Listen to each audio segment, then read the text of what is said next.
Es que me parece una ignominia. Hablamos de la vida de las personas como si fueran números. A nadie le importa porque no son sus hijos los que mueren. La gente habla de guerras y habla de armas y habla de bombardeos porque no son sus hijos los que mueren. Hey, I'm in love.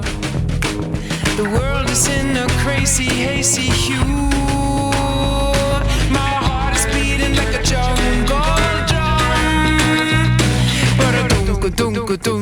La ultraderecha avanza y lo hace con discursos cada vez más agresivos, más simples, más peligrosos. Y frente a esto, una pregunta: ¿el progresismo puede responder solo o necesita unirse? Hoy en Zona Roja hablamos con la eurodiputada Hanna Yalul, experta en política internacional. Hablamos de España, del papel de la oposición y del reto que plantea esta ola reaccionaria que es global. Y en este contexto, dentro de solo unos días, Barcelona se convierte en el centro del progresismo mundial con el Global Progressive Mobilization, un intento de coordinar ideas, fuerzas y respuestas. Y allí estará también Zona Roja.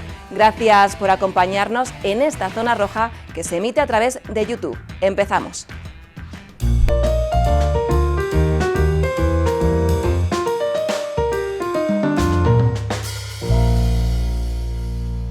Y abrimos nuestra sección de la perla de la semana con nuestra compañera Belén Soto, que esta semana la perla es tan gorda, Belén, que te has tenido que venir a la mesa a contárnosla. Sí, Irene, ya te echaba mucho de menos y esto yo lo tendría que comentar con alguien. Bueno, es que las redes se han incendiado, sobre todo X, lo que antes era Twitter, con un tuit de Alberto Núñez Feijóo, el líder del Partido Popular, que ha comentado esto que vemos en pantalla, ¿no? En momentos delicados necesitamos sensatez, no brutalidad. Occidente no es esto. Porque después de dar la matraca con no a la guerra, sí a la guerra, no a la guerra, depende de con quién lo hablaba, ¿no? Suelta esto. Claro, o sea, una timidez en sus mensajes que ha provocado unas reacciones de todo tipo. Y te traigo algunos de estos tuits, como el que nos va a poner el compañero en pantalla, ¿no? Bueno, no sé si te acuerdas de esta carta, ¿no? Que la titulaba con la libertad o con los tiranos, ¿no? Pues bueno, este usuario recordaba en estos primeros días de la guerra de Irán, donde Feijóo justificó, ¿no?, estos primeros ataques de Israel y Estados Unidos y bueno, pues este tipo de reacciones que ya estamos viendo. Le está echando en cara precisamente eso, ¿no?, su tibieza a la hora de condenar la guerra, ¿no? Claro, exactamente. Y otras respuestas que hemos visto en Twitter ha sido esta, bueno, ¿te acuerdas de esta foto, la famosa foto, ¿no? Con María Corina Machado, exactamente, premio Nobel de la Paz y dándole su premio Nobel. Sí, claro, compartiendo su premio Nobel con el gran Donald Trump, ¿no? Pues bueno, tiene un mensaje muy explícito, ¿no? Que te lo traduzco, que dice: si te sientes estúpido, recuerda a María Corina Machado, que dio su Nobel de la Paz a un hombre, a un tipo que ha amenazado, amenazado con destruir a una civilización entera, ¿no? Claro, este tipo de cosas que también... Recordemos que Feijóo es un gran fan de María Corina Machado. Además, que te cuento que dentro de unos días, unas semanas, va a hacer un meeting con ella hablando de esta libertad, ¿no? De esta libertad que siempre predica el Partido Popular y predica la derecha, que es una libertad, pero que solo afecta y es válida para algunos. Esto me recuerda un poco a la frase aquella de Groucho Marx de estos son mis principios, si no te gustan tengo otros y los cambio, ¿no? Algo así. Sí, era. Irene, has coincidido también con otro usuario de Twitter, ¿no?, que ha hecho como el mensaje de como una foto un poco así con IA, que lo vemos aquí, ¿no? Estos son mis principios, si no te gustan tengo otros. Por eso mismo, por lo que hablamos, porque parece que Feijóo todavía no se ha decidido en qué lado quiere estar, si quiere estar apoyando a España, ¿no?, no a la guerra, o quiere estar apoyando a guerras ilegales, como es la de Irán. Pero bueno, sin duda te voy a traer mi tuit favorito de esta reacción al tuit de Núñez Feijóo, que ha sido del diputado Gabriel Rufián. Me ha gustado mucho, porque lo resume a la perfección. Claro, o sea, es... esta imagen yo creo que vale más que 1000 palabras, ¿no?, como es el dicho, y es que describe perfectamente pues la situación ahora mismo en la que se encuentra Núñez Feijóo y en su forma de hacer política, que es recogida de cable, ¿no? Resulta también como bastante triste, ¿no?, que tenga que llegar al extremo y al nivel de que se amenace con exterminar, ¿no?, a una población y con usar armas nucleares para que Feijóo, que que es el líder aquí del Partido Popular, pues tome carta en el asunto, aunque de esta manera que ya Tome sabe. cartas, pero ya decimos que de una forma muy tibia. Hay que recordarle a Feijóo también que cuidado con eso de navegar entre dos aguas, que puedes ahogarte, ¿no, Belén? Vaya, sí te puede ahogar. Pues muchísimas gracias por comentar conmigo, comentar con todos esta perla de la semana. Te esperamos la próxima semana en Zona Roja. A vosotros siempre. Gracias.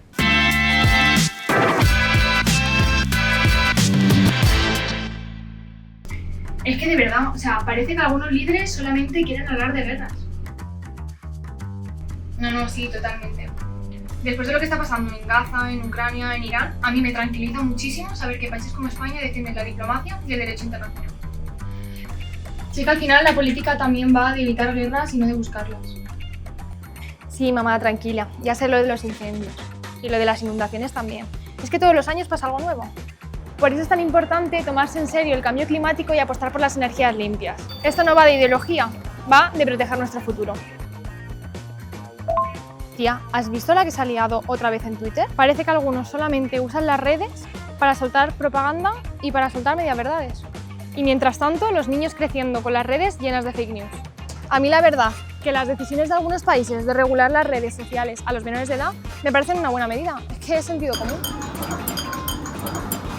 ¿Y has visto lo caro que está todo? Entre las guerras, los intereses internacionales y los países que buscan controlar casi todos los recursos del mundo, en fin, yo no sé qué vamos a hacer. Pero tía, lo bueno es que parece que hay una solución. Yo me voy los días 17 y 18 de abril a Barcelona a la Global Progressive Mobilization, que va a ser un evento que va a reunir a progresistas de todo el mundo para buscar soluciones a estos problemas. ¿Te animas?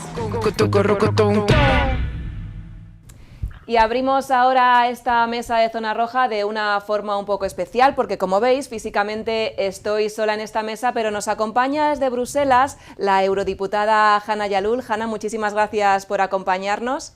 Gracias a vosotros siempre. Eres una de las personas que más sabe de política internacional, así que teníamos muchas ganas de hacer esta entrevista contigo, porque en las últimas horas estamos viendo ahora un tuit del presidente del gobierno en el que hablaba de ese ataque de Israel al Líbano. Pedro Sánchez habla de ese durísimo ataque y de que es el momento de hablar claro y de que la comunidad internacional se posicione. Hanna, tú conoces de cerca la realidad del país y de la región. ¿Cómo está afectando esta guerra a la gente, sobre todo a los civiles? Una guerra que no han elegido. Bueno, pues gracias por hacerme esa pregunta, porque creo que el Líbano no está en el mapa como debería estar. Es uno de los países que más está sufriendo. Ya sabéis que todo esto empieza primero con Gaza, con el genocidio en Gaza, el asesinato de miles de civiles, la destrucción de todas las infraestructuras de Gaza, y ahora pues está repitiendo eso en el Líbano, porque sabéis que ahora mismo Israel quiere ocupar hasta la línea sur del Mediterráneo, uno de los líneas más importantes en el Líbano. Israel se retira de la zona sur del Líbano en el año 2000 y ahora ha vuelto hace unos meses con 5 posiciones y ahora pues con una incursión terrestre mucho más seria. Ha habido ataques también a los cascos azules, que eso se está denunciando y hay que decirlo, pero me da mucha pena que esto no esté más en las noticias internacionales. Ayer fue escandaloso porque se bombardeó la ciudad de Beirut, hubo muchísimos bombardeos, han fallecido muchísimos civiles, alarmas todo el tiempo, la gente en la calle. A esto hay que sumar el desplazamiento de más de 1 millón de personas del sur del Líbano. Se está destrozando todas las casas en el sur del Líbano. Los israelíes han prohibido a los habitantes del sur del Líbano volver a sus casas, que por cierto ya no hay. No sé por qué esto no sale más en los medios, pero en mis casas está como Gaza, con los edificios en el suelo, hospitales, se atenta contra paramédicos, médicos, hospitales. Entonces, bueno, hay que decir algo claro, que siempre nos hemos opuesto a Hezbollah, siempre hemos estado en su contra, lo hemos criticado. El gobierno libanés está trabajando por el desarme. Se quiere que se desarme, todo el mundo está contra Hezbollah, pero no es una excusa para hacer lo que se está haciendo en el Líbano, quedándose territorio sin tener en cuenta la integridad territorial, no respetando a los ciudadanos y asesinando a civiles. Esto no es de recibo y hay que denunciarlo y debe estar más en los medios. Las ciudades están colapsadas en el centro. O sea, siempre digo esto y creo que es importante. ¿Sabéis lo que es 1 millón de personas desplazadas en menos de 15 días? La gente está en los colegios refugiada, los niños no van al colegio, no van a las universidades, nadie puede moverse en el país. Tienes calles que están abarrotadas con cientos de personas, 1 millón de personas. O sea, es que es una barbaridad en un país de 4 millones y pico, imaginaros, ¿no? Así que es terrible y la verdad que me agradecía al presidente del gobierno que puso un tuit apoyando a los libaneses y ha habido varios países en Europa que ayer se pronunciaron. El grupo de Sandía en mi parlamento puso un tuit importante que decía Stop bombing Lebanon. Pero bueno, es preocupante que estén bombardeando zonas tan densamente pobladas de civiles. Escandaloso, escandaloso. Es escucharte desde luego y se nos ponen los pelos de punta a ti que te toca además tan de cerca esta situación. Hanna, quiero preguntarte también por ese acuerdo de paz bilateral entre Estados Unidos, ese alto el fuego bilateral entre Estados Unidos e Irán. ¿Hay margen para la paz o dentro de 2 semanas vamos a estar en el mismo punto de partida? Porque Trump hace solo unos días, unas horas, hablaba de que, bueno, que sí, que la ofensiva puede ser incluso más fuerte. Bueno, si algo tenemos claro en este momento es la incertidumbre que el señor Trump ha puesto en el mundo y está ejerciendo en el mundo. En este marco de incertidumbre, cada día pues tenemos un tuit como vamos a acabar con una civilización, amenazamos si no nos abren el estrecho de Hormuz, o sea, que se acepta negociar en Pakistán, pero como cambia tanto de opinión, yo creo que a estas alturas creo que no es muy creíble, dejémoslo así. Entonces, la paz comienza y la paz se negocia y la paz se puede establecer en términos cuando se enmarca dentro del derecho internacional, que es lo que primero que se cargó este señor. Cuando nosotros nos hemos ido quejando, y lo decimos siempre, de que había que respetar el derecho internacional, la Corte Penal Internacional, el derecho internacional humanitario, era por todas estas cosas. Porque ahora cuando necesitamos resoluciones de estos tribunales tan importantes que ya habían impuesto sanciones contra algunas a personalidades en Israel, como bien sabéis, entre ellas Netanyahu, era porque sin esa base, sin esa estructura, sin esas sentencias de los tribunales internacionales, luego no podemos aplicar el derecho internacional a otras cosas cuando lo necesitamos y lo queremos. Me hace mucha gracia, por cierto, porque lo que voy a hablar en derecho internacional, a veces lo dice hasta Netanyahu, fíjate, con los iraníes, pero bueno, si el primero que te lo has cargado ha sido tú. Entonces, claro, ahora quieren aplicar cosas que no se han respetado. Por eso, la coherencia en política es muy importante. Cuando el presidente Pedro Sánchez dijo no double standards ni en Ucrania, ni en Gaza, ni en Irán, es por estas cosas. La política necesita coherencia. El derecho internacional es algo que tú no puedes utilizar cuando tú quieres y lo dejas de utilizar cuando no lo quieres. Entonces, volviendo a esto, el marco de la paz debe negociarse en el marco del derecho internacional, que es, como decía, lo que están encargando el señor Trump y el señor Netanyahu. Así que, bueno, la paz es deseable, hemos llamado a la paz y a la desescalada, pero que sea factible, pues no estoy segura. Y si llega, que esperemos que llegue, ya habrá sido a costa de la muerte de cientos de miles de civiles. Ya hemos visto las bajas. Lo primero que pasó cuando en los primeros días de la invasión de Irán fue matar a 150 niñas en un colegio. Y ya está. Y sus vidas pasarán. ¿Y quién se acordará de sus padres? ¿Y quién se acordará de sus familiares? Y del futuro de estas niñas. Es que me parece una ignominia que no tiene nombre. Hablamos de la vida de las personas como si fueran números.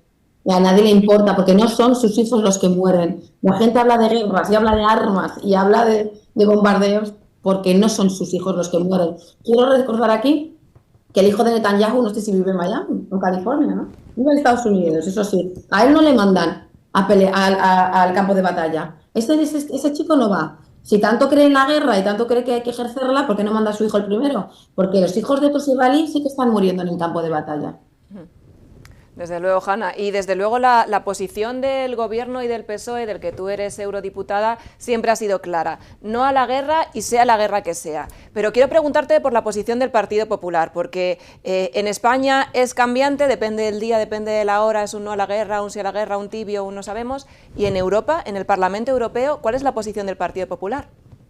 Bueno, en realidad, mientras nosotros estamos en el no a la guerra, ellos no han sido explícitos con esto en nada.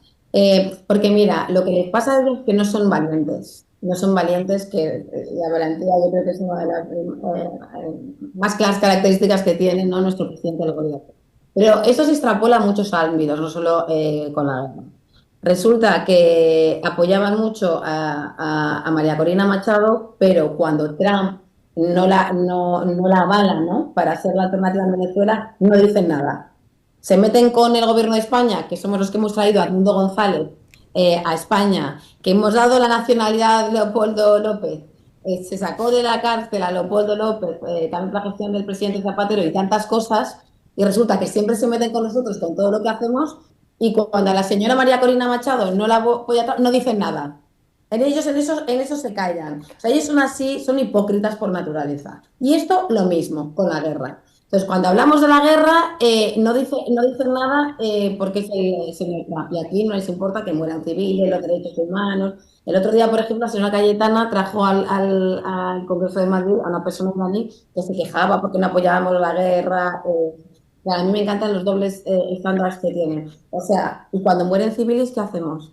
Porque entonces sí nos importan los derechos humanos en otras partes del mundo. Resulta que en Venezuela les importan los derechos humanos, pero en Irán no les importa si se asesina gente y no critican la guerra. Es que ellos son así, hipócritas por naturaleza. Entonces, bueno, hay que ponerles frente al espejo.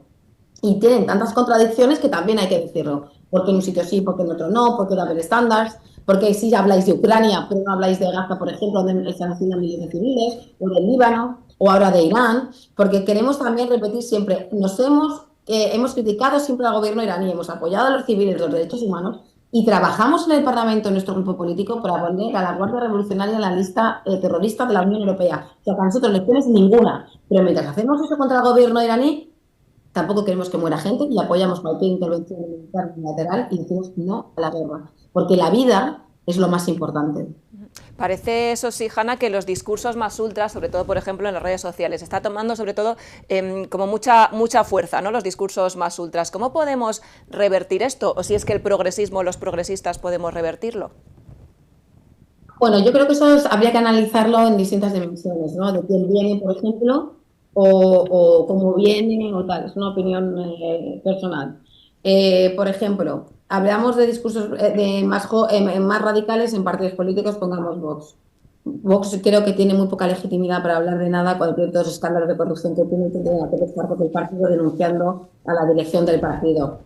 Y eso creo que se está viendo ahora, estaba leyendo unas encuestas en el periódico hace poco. O sea, que yo creo que eso sí tienen que hacer legitimidad cuando solo hacen que vetar a la gente que critican el partido y encima cuando reciben créditos de orden de 7 millones, pero, o sea, que quiero decir que estas cosas se pueden ir desmontando porque seriedad poca. Discursos de jóvenes cuando hablamos de tema ultra y mensaje fácil, pues yo creo que eso también se puede analizar desde el punto de vista y creo que hay que hacer un ejercicio muy grande de memoria histórica.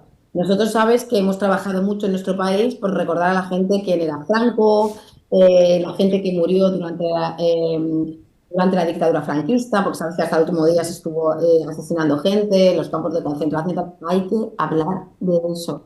Y ellos no se acuerdan porque gracias a sus padres han vivido desde el año 45 en un periodo de estabilidad muy grande, pero hay que recordar que Europa ha vivido guerras hasta 1945 durante todos los siglos anteriores, que si la guerra de los 100 años, que si la guerra de independencia, que si la guerra civil, podríamos citar guerras aquí y no parar. O sea, Europa ha vivido siglos de guerras y esto se para en el 45. Entonces, los nacidos después han tenido la suerte de vivir en sociedades donde había paz, donde el Estado, el welfare state, el Estado de bienestar, que trabajamos porque todavía se mantenga, porque tenemos a la derecha que lo quiere destruir, les proporcione sanidad gratuita, educación gratuita, un Estado de bienestar que proteja al ciudadano. Eso en estados de guerra no sucede. Eso en países como el Líbano, donde un análisis de sangre que cuesta $150, con sueldos donde la gente a lo mejor no llega a 400, o donde los colegios son privados, por ponerte un ejemplo, o donde se muere un hijo y a nadie le importa, ¿vale? Pues es donde la gente valora la vida. Entonces es muy triste, es una falta que haya una guerra para que la gente lo valore, pero sí que hay que recordarle a la gente que no sufre, que se ponga del lado de los vulnerables. Entendemos la tendencia en Europa, que somos como muy el centro del mundo, no estamos para nada en lo que pasa en el Global South, estamos muy desconectados y habría que contarle en la realidad, o que habría que contar mucho más esa realidad. Es sorprendente cómo, primero, que hablar un poquito más de empatía y que la gente se ponga en el lugar de los demás y falta contar muchas cosas las que pasan en el mundo. Es verdad que yo veo cosas en redes, sobre todo porque sigo eso y el algoritmo me tiene machacada, pero la guerra de Sudán, en el cómo una mujer es violada cada 7 minutos. Cada 7 minutos. Matan a sus maridos delante de ellas, los ponen en ollas, les matan a los hijos, tal. O sea, ¿qué pasaría si eso nos pasara a nosotros? La gente está tan desconectada de lo que pasa en el mundo, por una parte, sobre todo con todo aquello que no es Europa, y dos, hay una falta de empatía tan grande que hay que trabajarla. Y los jóvenes tienen que saber que tienen esto y que no viven en un estado de guerra, porque ya se encargaron los demás de que vivieran en un estado de paz. Y eso hay que decirlo. You don't take things for granted in life. No tomas las cosas como si ya las fueras a tener para toda la vida. Si no las cuidas, con los radicales que tenemos en España y en otras partes, lo ponemos en riesgo. Aquellos que dicen, hay que echar migrantes, hay que tal. Gracias a que tenemos migrantes en España, el mercado laboral, 7.000 migrantes que lograron estabilizar el mercado laboral solamente el año pasado. Somos una sociedad próspera, la sociedad que más crece económicamente del mundo. La economía que crece más rápido, ya has visto, con el déficit, con todo, nos recuperamos, estamos en todas las portadas del mundo gracias a la gestión del presidente Pedro Sánchez. Y eso también es gracias a los migrantes. O sea, que esos discursitos contra los migrantes ni son reales, hay que desmontarlos, y gracias a que somos una sociedad diversa, y más que lo seremos una sociedad que entiende el mundo. El mundo ya es diverso. El otro día estaba hablando con unos compañeros del Partido Demócrata en Estados Unidos, y con uno hablaba en árabe, la otra era latina, el otro era pakistaní, y la verdad es que a mí esas cosas me hacen mucha ilusión. Me hacen mucha ilusión. El mundo ya está interconectado a través de la diversidad, y si no entendemos eso es que no hemos entendido nada. Somos demasiado homogéneos de pensamiento para muchas cosas, pero ese es el mundo que ya no existe. Entonces, para aquellos que tienen discursos más conservadores, se quedarán siempre atrapados, ¿sabes?, en las antípodas, o sea, en los tiempos más oscuros de nuestro pasado. Desde luego, Hanna. Hablabas tú de que estás en redes sociales. Quiero poner entonces a nuestros espectadores un vídeo que seguro que tú conoces perfectamente del presidente del gobierno. Social and climate justice, equality, gender equality, affordability, peace and freedom. These are the greatest battles of our time. Democracy is at stake, inequality is rising, and reactionary forces are threatening the hard-won rights of the last century. This is the moment for us, progressives, to act together. We are part of the same global effort, and we cannot wait. This is why we are bringing together the Global Progressive Mobilization, a common platform to unite the progressive community across continents, generations, and movements. We have shared commitment to expand rights and shape a fairer future, better cities to live in, affordable lives, stronger public services, environments to cherish, societies that cooperate and not compete. This is a mobilization for our time. See you in Barcelona on April 17th and 18th. Let's come together, let's take the lead, let's make it happen. Nos vemos en Barcelona. Lo hemos visto, el presidente del gobierno, Hanna, anunciaba que dentro exactamente de una semana el progresismo mundial se va a reunir en un gran foro en Barcelona, en la Global Progressive Mobilization. Hanna, ¿por qué ahora? ¿Es una cuestión de estrategia, de necesidad de supervivencia del progresismo? Mira, esto es un proyecto en el que se lleva trabajando un tiempo, en el que el presidente del gobierno ha tenido la inteligencia de ver que había que aglutinar a las fuerzas progresistas. Y esto, y quiero decirlo abiertamente, se produce alrededor de lo que es también la figura del presidente. Bien es cierto que él ha estado trabajando en el último año y medio con iniciativas como Democracia Siempre, con el presidente Lula, Yamandú, con el presidente Boric. Pero que es un evento más que muy importante, pero más institucional. Y con la GPM lo que hace es juntar a todos los líderes con las organizaciones progresistas del mundo. Es un proyecto que inició el presidente, que negoció con el Partido Socialista Europeo, con el presidente, con Stefan Löfven, y lleva también pues como año y medio gestándose y tal. Y hemos hecho que se combinen los dos eventos en Barcelona, en el que la Global Progressive Mobilization aglutinará a todos esos líderes en un momento en el que hace falta, en un momento en el que necesitamos estar fuertes, en el que hay discursos en los que hay que seguir incidiendo, pues el derecho internacional, el cambio climático, el no a la guerra, tantas cosas importantes, la paz en Oriente Próximo, en Ucrania, tanto en Sudán, en tantos conflictos del mundo en los que tenemos que estar. Es el momento, se ha hecho una gran llamada y ya está habiendo una gran respuesta. No sé si habéis visto la página web, os recomiendo que entréis. Ya habéis visto que está desde el presidente Cyril Ramaphosa de South Africa, la vicepresidenta de Ghana, la primera ministra Mia Mottley, van a estar del Partido Demócrata Norteamericano, está el presidente Yamandu, el presidente Lula de Petro, también vendrá Boric, aunque ya no es presidente. O sea, hay una gran llamada internacional y yo creo que eso es muy bueno. Hay también otros niveles, ¿no? Todos los líderes de los partidos gobiernos de Asia, África, América Latina y Europa van a estar en la movilización apoyando esta iniciativa.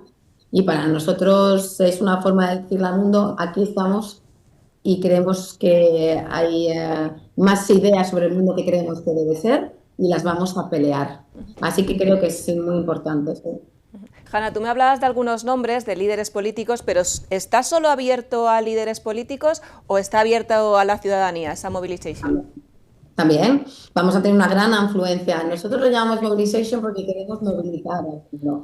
Entonces, esto no es un encuentro elitista, ni mucho menos. Es un encuentro, a ver, mira, el viernes habrá muchísimos eventos con fundaciones importantes, habrá ONGs y va a estar desde Oxfam, Intermon, las fundaciones de los partidos políticos, van a estar los sindicatos. O sea, hemos hecho un encuentro en el que hacemos coincidir y que se coordinen sindicatos, sociedad civil, partidos políticos. O sea, que eso hay mucho trabajo hecho ahí y es una forma de ser muy inclusivo con el progresismo a todos los niveles. Es un evento abierto, también vendrá mucha militancia, vendrá pues eso, muchas sociedad civil, va a estar muy bien. Esto no es solo para líderes y partidos políticos, que tendrán también sus espacios de encuentro, pero los eventos para las fundaciones y el evento de líderes políticos el sábado abierto a todo el mundo es para todo el mundo. Everyone is welcome, todo el mundo es bienvenido. ¿Y qué va a salir de este congreso, de esta movilización, Hanna? ¿Saldrán ideas concretas?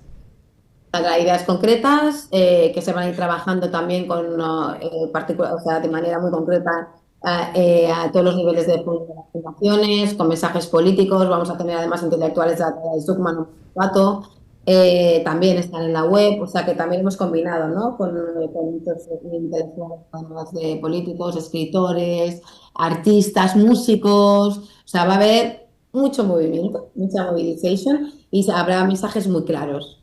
Y yo creo que el discurso de cierre también del presidente el sábado, pues será, ¿no? la señal de todo eso. Dejo aquí un poco de interrogación para que estés el sábado. Pues muchísimas gracias, Hanna. Nosotros vamos a estar allí en primicia contando todo ese foro, toda esa movilización, así que muchísimas gracias y nos vemos en Barcelona. Gracias por atendernos, de verdad. Gracias a vosotros y siempre un placer, lo que necesitéis, y gracias por vuestro trabajo. Gracias. Pues ponemos punto final a este programa de Zona Roja y lo dicho, nos vemos en Barcelona, en la Global Progressive Mobilization. Gracias. Hey, I'm in love. My fingers keep on clicking to the beating of my heart. Hey, I can't stop my feet. Ebony and ivory and dancing in the street.